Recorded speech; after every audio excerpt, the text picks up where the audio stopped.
Well, good afternoon, YouTube. I just thought I'd show you in the shadows. Haven't been in here for a while, and I thought I'd have a quick nose. As you can see, if I pan around slowly, it is filling up, but not with those elusive orchids because we've had horrendous weather.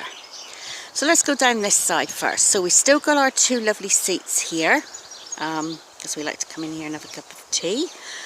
And but my begonias, my tuberous begonias, are starting to take off nicely now. So I've put these cages on them to support them because they do get rather top heavy with the flowers, and I want to support them. I mean, all this has been out in the cold and the rain and what have you, and they've done absolutely fine in here, so that's good. Oh, down there are those begonia rexes. I'm still hanging on to them. I'm still waiting to see if anything happens, but I really don't think there is going to be anything happening there. And they'll be going in the bin, or what's left of them will be going in the bin soon. So this is just my watering thing. We need to give this a clear out. Actually, it's got a little green gunk in it, and need to clear all that out. So then we've got the cymbidiums, which are doing remarkably well considering all the weather. And like I say, they've all been out in the rain. They've all had the weather thrown at them in here, although this shade cloth's quite a dense material, so they haven't had like pelting cold rain on them. And I thought we'd have a little look at Fred. So here's Fred on the plinth, the pine plinth, and there's no sign of new growth, but there's no sign of dieback either. So Fred, he was the one, if you remember, with the awful roots. Well, with hardly any roots actually. So he's doing okay. So that's good. And I've given them all a really, really good dose of calcium. And all the cymbidiums, in fact, have all had a good dose of calcium, or dolomite lime, I should say. And hopefully they'll do well this year. So there's loads of new growths. When you look down in here, you know, there's lots and lots of new growths coming. So I'm hoping that I am actually going to get some flower spikes from this lot next year. This is the Bella Strata, which is a Chinese ground orchid. It has flowered, and I see this one's coming up now, so this one hopefully might flower. But I think the flowering season's almost over for these. So these are all the scruffy cymbidiums, all the back bulbs that my husband got, so they're all doing well. As these mature and get better, I'm going to start selling them off. This lot in the front I'm talking about. So, and then over here on the table we've got the ones, these are all the ones that I repotted. They're all doing okay, except for this one here, which is one of the Chinese ones. It's looking a little yellow, so I think it's possibly got a little cold. I think maybe too cold out here for that, but you know, we are supposed to be coming into summer, so we'll see how it goes. And some more begonias that are coming away. This one's called Angela, which is a beautiful, beautiful orange one, so I'm really pleased that's coming back. I repotted all these this year, so they should do well. And I did bring all the coleogenes out here that I got. So there's one at the back, and this one here is looking healthy.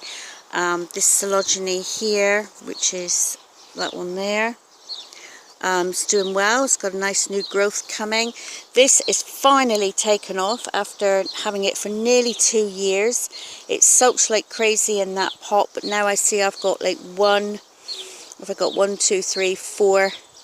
four new growths coming on it, which is brilliant. Finally taken off that one, and that bow's not going to cut it, but I intend to just lift it out of that bow and put it in a bigger bow when it gets bigger, like the one behind it.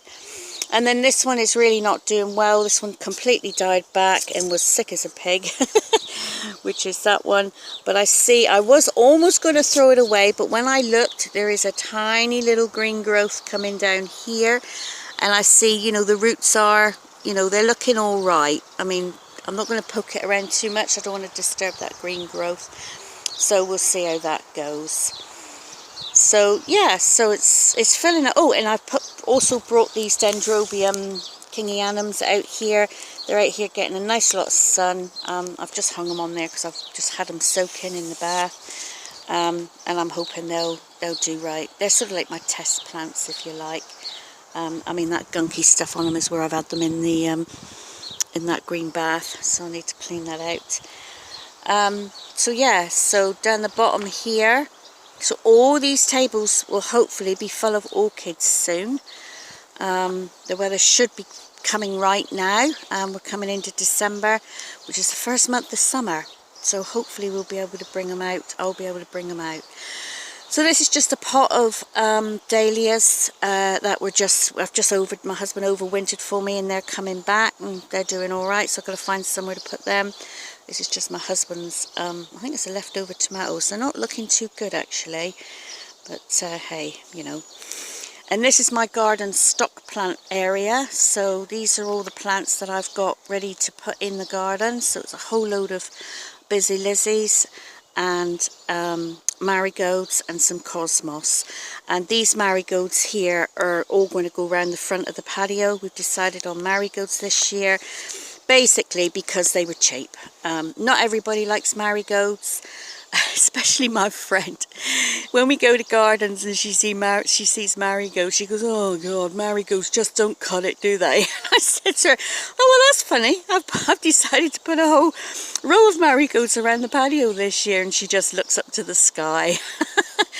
And I'm going to send her a picture of these just to wind her up some more. So yeah, so they're going around the front of the patio. Most of these and keep wanting to call them petunias.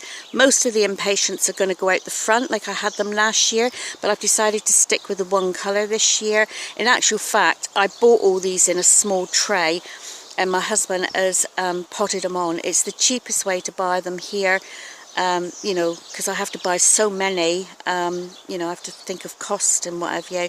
So my husband's potted them all on. And these ones here are the only ones that's got a name. Oh no, tell a lie. These have got a name as well. They're called Safari Bolero. And this variety here, which is like the orange with the yellow in centre, are called Firefly. Firefly.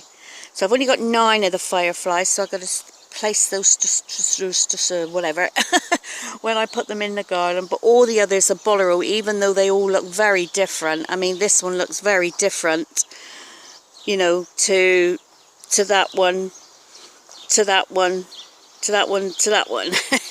But it doesn't matter. They're all lovely bright, they flower really well, and they don't give too much problems with pests and stuff like that. And like I say, the cosmos is just to go in the garden somewhere, like a gap filler in the garden when I get round to it. But they've all grown exceptionally well in the last couple of weeks, especially since the weather's been so bad.